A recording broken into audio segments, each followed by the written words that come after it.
एक साधारण सा लड़का जिसने सिर्फ 18 साल की उम्र में दुनिया को एक ऐसी चीज दी जिसने आर्ट फॉर्म का नक्शा ही बदल दिया। एक ऐसा मांगा जिसने डार्क फैंटेसी जॉनरा को इस हद तक रिडिफाइन कर दिया कि इसकी कॉम्प्लेक्सिटी की वजह से आज भी कोई एनिमेशन स्टूडियो इस मांगा को अडेप्ट करने की हिम्मत नहीं करता।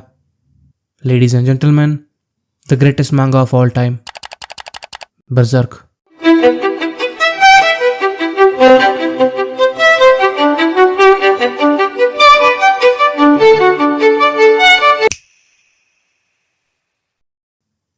ग्यारह जुलाई 1966 जापान के चिबा शहर में एक लड़के का जन्म हुआ जिसका नाम था केंतारो मिउरा। बचपन से ही केंतारो के मन में मांगा और आर्ट फॉर्म को लेकर काफ़ी क्यूरियोसिटी थी, जिसकी वजह से सिर्फ 10 साल की उम्र में उसने अपना पहला मांगा लिखा, जो उसके स्कूल ने अपनी पब्लिकेशन में पब्लिश भी करवाया। उस मांगा का नाम था म्यू रेंजर। ये मांगा उस वक्त लोगों को काफ़ी पसंद आया, इसलिए आगे जाके इस मांगा के कई वॉल्यूम्स भी निकाले गए। वक्त के साथ केंतारो के ड्राइंग्स में भी काफ़ी सुधार आने लगा और वो जब अपने हाई स्कूल में था तब उसे अपने स्कूल के आर्टिस्टिक करिकुलम में इनरोल कर लिया गया, जहाँ वो और उसके क्लासमेट्स अपने आर्ट को स्कूल बुकलेट्स में पब्लिश करने लगे। और उस वक्त उसकी दोस्ती एक ऐसे लड़के से हुई जो आगे जाके उसी का फेलो मांगा आर्टिस्ट बनने वाला था। उस लड़के का नाम था क्योजी मोरी। केंतारो की तरह क्योजी भी एक मांगा आर्टिस्ट था, जिसकी वजह से वक्त के साथ दोनों ही काफ़ी गहरे दोस्त बन गए। दोनों ने मिलकर एक साइंस फिक्शन नॉवेल भी लिखी जिसे उन्होंने वीकली शोनन इस मैगजीन में सबमिट किया, लेकिन बदकिस्मती से उनके इस नॉवेल को आखिरी राउंड में बाहर कर दिया गया। 18 साल की उम्र में केंतारो काफ़ी थोड़े समय के लिए जॉर्ज मोरिकावा का असिस्टेंट था, जो उन दिनों अपनी मांगा हाजिमोनो इप्पो की वजह से काफ़ी चर्चा में थे। और जब उन्होंने केंतारो को नोटिस किया तब उन्होंने उसके हाई आर्टिस्टिक लेवल की काफ़ी तारीफ की। उन्होंने कहा, देखो केंतारो, मेरे पास तुम्हें सिखाने के लिए ऐसी कोई स्पेशल चीज़ नहीं है। मैं जितना सिखा सकता हूँ वो तुम पहले से ही जानते हो, इसलिए अच्छा होगा कि तुम किसी ऐसे जगह चले जाओ जहाँ तुम्हारे अंदर का असली आर्टिस्ट बाहर आ सके। उस वक्त दिया गया ये कॉम्प्लीमेंट शायद केंतारो की लाइफ का सबसे बड़ा कॉम्प्लीमेंट था, लेकिन उसी समय केंतारो बजर की डेवलपमेंट के लिए कुछ आइडियाज़ पहले से ही प्लान कर चुके थे, जैसे कि एक डार्क योद्धा जिसके पास एक विशाल स्वॉर्ड होती है, जो कि माना जाता है कि गट्स का सबसे पहला कंसेप्शन था। और इसीलिए केंतारो ने लगभग 4 सालों तक शोनन मांगा मैगजीन को इसी के रिगार्डिंग मैन्युस्क्रिप्ट भेजी, लेकिन वक्त के साथ उन्हें लगा कि शायद वो इस चीज़ के लिए उतने काबिल नहीं है, और वो मैगजीन भी उस वक्त किसी भी साइंस फिक्शन या फैंटेसी जॉनरा में इंटरेस्टेड भी नहीं थी। इसलिए 1985 में मिउरा ने नियॉन यूनिवर्सिटी के आर्ट कॉलेज में अप्लाई किया, जहाँ एग्जामिनेशन के लिए उन्होंने फुटाटाबी नाम का एक शॉर्ट प्रोजेक्ट सबमिट किया। वो प्रोजेक्ट इतना ज़्यादा अच्छा था कि ना सिर्फ उससे उनका एडमिशन हुआ, बल्कि उसके लिए उन्हें वीकली शोनन मैगजीन से बेस्ट न्यू ऑथर का अवार्ड भी दिया गया। बाद में 1988 में किंग ऑफ वुल्व्स इस प्रोजेक्ट पर काम करते करते उन्होंने हाकुशिंशा के मंथली कोमी में पहली बार बजर का एक प्रोटोटाइप पब्लिश किया। 48 पेज का वो प्रोटोटाइप उस साल उस कंपटीशन में नंबर 2 पे था। मिउरा अपने मांगा को मिस्टीरियस बनाना चाहते थे, एक ऐसा मांगा जहाँ एक डार्क हीरो अपनी बदले की आग में अपने सामने आने वाले हर एक इंसान को मौत के घाट उतार देता है। इसलिए उन्होंने अपने मांगा का नाम रखा बजर्क, जो उनके यूनिवर्स को काफ़ी अच्छी तरीके से रिप्रेजेंट करता था। बाद में उन्होंने अपने इस वर्क को एक ऐसे मैगजीन को सबमिट किया जो खुद बंद होने की कगार पर खड़ी थी, लेकिन बजर्क की मांगा ने उसे फिर से रिवाइव कर दिया। और 25 अगस्त 1989 को हाकुशिंशा मंथली मैगजीन के अंडर बजर्क के मांगा की शुरुआत हुई। Written and illustrated by Kentaro Miura की बजर्क ने जब हाकुशिंशा मैगजीन के अंडर अपना डेब्यू किया तब उसके फर्स्ट वॉल्यूम को लोगों से काफ़ी अच्छा रिस्पांस मिला। बजर्क का फर्स्ट वॉल्यूम लोगों के बीच में क्रिटिकली अक्लेम्ड बन गया, मगर बजर्क की सक्सेस काफ़ी लिमिटेड थी। लेकिन जैसे समय बीतता गया वैसे लोग बजर्क की डार्क थीम, उसकी कॉम्प्लेक्स आर्ट वर्क और वर्ल्ड बिल्डिंग से फैंटेसाइज होने लगे। लेकिन एक गोल्डन एज आर्क की था जिसने बजर्क को वो पॉपुलैरिटी और सक्सेस दिलाई जो बजर्क और केंतारो मिउरा दोनों डिजर्व करते थे। और आज के टाइम पर बजर्क one of the best selling मांगा ऑफ ऑल टाइम का हिस्सा है, with over 60 million copies in circulation. बजर्क पर रिसर्च करते टाइम मैंने ये नोटिस किया कि लोग बजर्क को the greatest manga of all time का दर्जा देते हैं, और जब मैंने इसके पीछे का रीज़न जानने की कोशिश की तब मुझे पता चला कि ये सिर्फ इसलिए नहीं क्योंकि बजर्क one of the highest selling मांगा में से एक है। ऐसा इसलिए क्योंकि बजर्क इस मांगा ने एज अ होल अपनी मीडियम की ग्रेटनेस को अचीव कर लिया है। बजर्क उन इन्फ्लुएंशियल मांगास में से एक है जिसे पढ़ने वाला हर एक इंसान ये कहने पर मजबूर हो जाता है कि this is the greatest manga of all time. बजर्क की वजह से साल 2002 में म्यूरा को तेजुका ओसामू कल्चरल फेस्टिवल में एक्सेलेंस अवार्ड दिया गया। यह वही फेस्टिवल था जहाँ ताकेहिको इनोवे ने भी अपने वर्क वागाबॉन्ड के लिए ग्रैंड प्राइज जीता। उसके बाद एक बार फिर 2007 में बजर्क की मांगा ने जापान एक्सपो अवार्ड्स में बेस्ट सेलिंग मांगा का अवार्ड जीता। माइकल गोम्बुस जो कि डार्क हॉर्स कॉमिक्स के डायरेक्टर हैं, उन्होंने ये बताया कि बजर्क उनका आज तक का सबसे ज़्यादा बिकने वाला प्रोडक्ट है।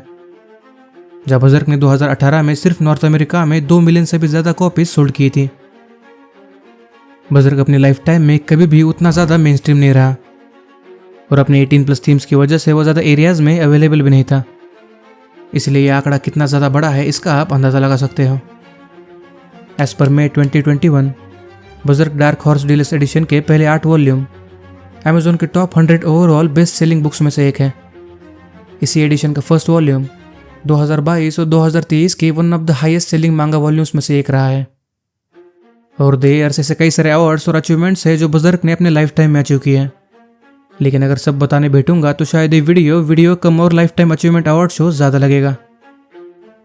कॉम्प्लेक्स आर्ट वर्क होने के बावजूद सिर्फ बजर्क की पॉपुलैरिटी की वजह से पिछले कुछ सालों में बजर्क के ऊपर कई सारे एनिमेटेड शोज भी बनाए गए, जहाँ सबसे पहला शो 1997 में केंतारो म्यूरा के सुपरविजन के अंडर बनाया गया, जिसे OLM स्टूडियोज ने एनिमेट किया और नाहितो ताकाहाशी उसे डायरेक्ट करने वाले थे।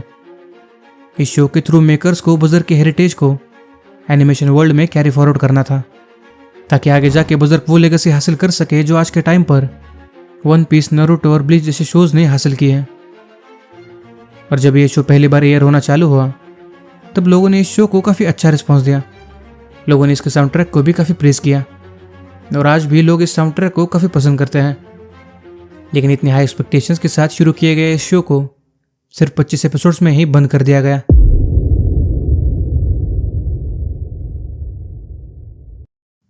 इस शो को जब अनाउंस किया गया था तब इस शो के मेकर्स ने शो के एनिमेटर्स को लिमिटेड टाइम और लिमिटेड बजट दिया था, जिसकी वजह से शो के राइटर्स और एनिमेटर्स ने शो का बजट मैनेज करने के लिए कई सारे इंपॉर्टेंट कैरेक्टर्स को ओरिजिनल स्टोरी लाइन से रिमूव करना पड़ा, जो लोगों को पसंद नहीं आया। बजर्क एक 18+ शो था, जिसकी वजह से ऑडियंस का एक मेजर हिस्सा पहले ही एलिमिनेट हो चुका था। और जिस तरह का बजर्क का आर्टवर्क था उसकी वजह से शो के एनिमेटर्स को और ज़्यादा रिसोर्सेज और समय चाहिए था, जो उन्हें मिला नहीं, जिसकी वजह से इस शो को बंद करना पड़ा। ये शो एक परफेक्ट शो तो नहीं है, लेकिन आज तक जितने भी एनिमेटेड शोज बजर्क के ऊपर बने हैं उनमें से ये सबसे बेस्ट है। इसलिए अगर किसी को बजर्क को एनिमेटेड फॉर्म में देखना है तो वो लोग इस शो को चेकआउट कर सकते हो। 1997 की फेलियर के बाद 2012 में फिर से बजर्क के ऊपर 3 एनिमेटेड मूवीज की सीरीज बनाई गई, जिन्होंने बजर्क के सबसे famous the golden age arc को कवर किया। ये तीनों मूवीज अपने आप में अच्छी थी, लेकिन एक डिफरेंट टाइमलाइन में टेक प्लेस करने की वजह से लोग इन मूवीज से ज़्यादा कनेक्ट नहीं हो पाए और ये तीनों ही मूवीज कब आई और कब चली गई लोगों को पता ही नहीं चला। और फिर आए 2016 की वो सीरीज जो आज के टाइम पर बजर्क के फ्रेंचाइज की शायद सबसे ज़्यादा हेटेड सीरीज है। 2016 में हाकुशिंशा के यंग एनिमल मैगजीन ने बजर्क के ऊपर एक CGI एनिमेटेड सीरीज अनाउंस की, जो अपनी रिलीज से ही कंट्रोवर्शियल बन गई। ये सीरीज इतनी ज़्यादा खराब थी कि लोगों ने इसके एनिमेशन से लेकर स्टोरी लाइन तक सभी एस्पेक्ट्स को क्रिटिसाइज करना चालू कर दिया।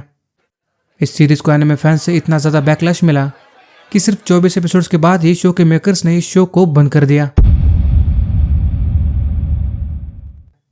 और तब से लेकर आज तक बजर्क के ऊपर कोई भी एनिमेटेड सीरीज नहीं बनाई गई।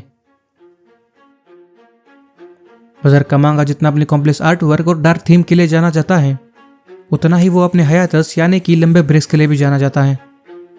शुरुआत में बजर्क को एक मंथली मांगा की तरह सीरियलाइज किया गया था, जहाँ हर महीने बजर्क का एक न्यू चैप्टर रिलीज किया जाता था। लेकिन 2006 के बाद से चैप्टर्स के बीच का गैप बढ़ने लगा। जहाँ पहले हर महीने एक न्यू चैप्टर रिलीज होता था, वही अब एक चैप्टर को रिलीज होने में 2 से 3 महीने लगने लगे। और धीरे धीरे करके यह गैप इतना ज़्यादा बढ़ गया कि एक साल में बजर्क के सिर्फ 3 से 4 चैप्टर्स ही रिलीज होने लगे। अपने 35 साल के लंबे करियर में बजर्क के सिर्फ 374 चैप्टर्स ही रिलीज हुए हैं, जो कि कितने कम है इसका अंदाज़ा आप इससे लगा सकते हो कि वन पीस, नारुतो और ब्लीच जैसे मांगास ने अपने 25 साल से भी कम के करियर में 1100, 700 और 698 चैप्टर्स रिलीज किए हैं। बजर्क के फ्रीक्वेंट ब्रेक्स के पीछे कई सारे रीजंस थे, लेकिन सबसे मेजर रीज़न था केंतारो म्यूरा की बिगड़ती हालत, जो कि समय के साथ और भी ज़्यादा खराब होती जा रही थी। बजर्क जैसे कॉम्प्लिकेटेड और ओवरवेलमिंग मांगा के ऊपर लगातार काम करने की वजह से म्यूरा मेंटली और फिजिकली एग्जॉस्ट हो चुके थे, जिसकी वजह से उन्हें हर चैप्टर्स के बीच में बार बार ब्रेक लेना पड़ता था। वो ब्रेक कभी कुछ दिनों का होता था तो कभी कुछ महीनों का। लेकिन इन सब चीज़ों के बावजूद अपनी हेल्थ को अवॉइड करके म्यूरा बजर्क की मांगा को लिखते जा रहे थे। और तभी अचानक से एक news I. At the age of 54, Kentaro Miura has passed away.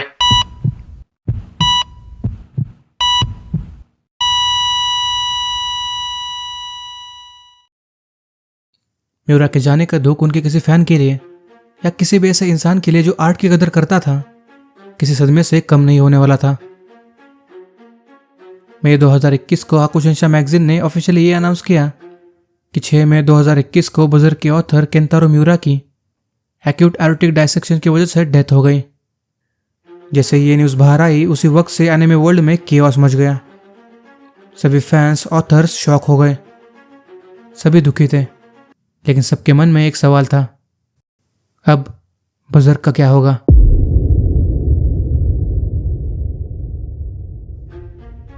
बजर्क की कहानी अभी भी अधूरी थी। बजर्क अधूरा था और बिना म्यूरा के शायद ही कोई बजर्क की कहानी को पूरा कर पाता। ऐसे कई सारे सवाल जब हाकुशिन्शा मैगजीन से पूछे गए, तब उन्होंने कई महीनों तक इस पर चुप्पी साधी। और म्यूरा के डेथ के लगभग 1 साल बाद 7 जून 2022 को हाकुशिन्शा ने यह अनाउंस किया कि क्योजी मोरी के सुपरविजन के अंडर बजर्क की पब्लिकेशन को कंटिन्यू किया जाएगा और बजर्क की अधूरी कहानी को भी वही पूरा करेंगे। क्योजी मोरी म्यूरा के बचपन के दोस्त थे और शायद इकलौते ऐसे इंसान जिन्हें बजर्क की एंडिंग पता थी। म्यूरा के डेथ के कुछ महीनों बाद हाकुशिन्शा ने म्यूरा के लेगेसी को ऑनर करने के लिए बजर्क की पब्लिकेशन को फिर से कंटिन्यू करने का सोचा, जिसके लिए उन्होंने क्योजी मोरी को अप्रोच किया। पहले तो उन्होंने इस चीज़ को करने से मना कर दिया, लेकिन बाद में वो इस चीज़ के लिए मान गए और 2023 के एक इंटरव्यू में उन्होंने बताया कि म्यूरा के बिना इस कहानी को पूरा करना नामुमकिन है, लेकिन अगर मैं इस कहानी को ना लेता तो शायद वो मुझे कभी माफ़ नहीं करता। आज भले मैं इस मांगा को म्यूरा के बिना लिख रहा हूँ, मगर मैं सभी फैंस से ये वादा करता हूँ कि मैं बजर्क की स्टोरी में अपनी तरफ से कोई भी ट्विस्ट या कोई भी चीज़ ऐड नहीं करूँगा। मैं बस वही चीज़ें लिखने की कोशिश करूँगा जो म्यूरा ने मुझे बताई थी। भले आज के टाइम पर मोरी के लिखे हुए चैप्टर्स को फैंस से मिक्स रिस्पॉन्स मिल रहा हो, मगर फिर भी मोरी और स्टूडियो गागा की पूरी टीम फैंस की अपेक्षाओं पर खरा उतरने की पूरी कोशिश कर रही है। लेकिन आप और मैं अच्छे से जानते हैं कि केंतारो म्यूरा की कमी शायद कोई पूरी नहीं कर पाएगा। म्यूरा की सबसे स्पेशल बात यही थी कि वो एक आम इंसान थे, मगर एक ऐसा आम इंसान जो सीखना जानता था, अपने सपनों के लिए लड़ना जानता था, फिर चाहे वो बाहरी परिस्थितियों से हो या अपने अंदर की परिस्थितियों से। बजर्क जैसे मांगा के थ्रू म्यूरा ने अपने आप को दुनिया के सामने एक्सप्रेस किया। उन्होंने इस मांगा को अपनी लाइफ के 35 साल दिए और जाने से पहले ये इंश्योर किया कि Berserk will always be remembered as the greatest manga of all time.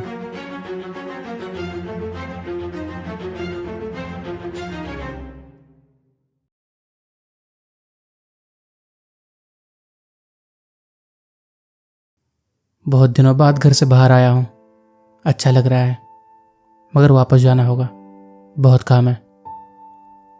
आज फिर से देर रात तक काम करना पड़ रहा है। बहुत महीने हो गए ठीक से सोया नहीं हूँ। इस जुलाई में 27 का होने वाला हूँ। पीछे मुड़ के इन 27 सालों को देखता हूँ तो सिर्फ मांगा ही याद आती है। 4 साल से ज़्यादा हो गए मैंने एक दिन से ज़्यादा छुट्टी नहीं ली। बहुत थक चुका हूँ। सोच रहा हूँ कि आज छुट्टी ले लूँ, लेकिन लोग इंतज़ार कर रहे होंगे, फिर कभी ले लूँगा। आज बाहर जाने का मन कर रहा है, लेकिन अब उतना चलने की ताकत नहीं है। शायद मैं बूढ़ा हो रहा हूँ। ज़्यादा काम की वजह से आज फिर से बेहोश हो गया। हर साल यही होता है। क्रिसमस हो या न्यू ईयर, मुझे हर बार काम ही करना पड़ता है। मैं अब 31 का हो चुका हूँ और अभी भी मेरे लाइफ में कुछ भी नहीं बदला। सब कुछ छोड़ने का मन कर रहा है, लेकिन अभी नहीं छोड़ सकता। मुझे ये करना होगा। अगर मैंने और ज़्यादा देर तक लोगों का चेहरा नहीं देखा तो शायद मैं ठीक से बात भी नहीं कर पाऊँगा। बहुत तकलीफ़ हो रही है, मगर क्या करूँ, बहुत काम है।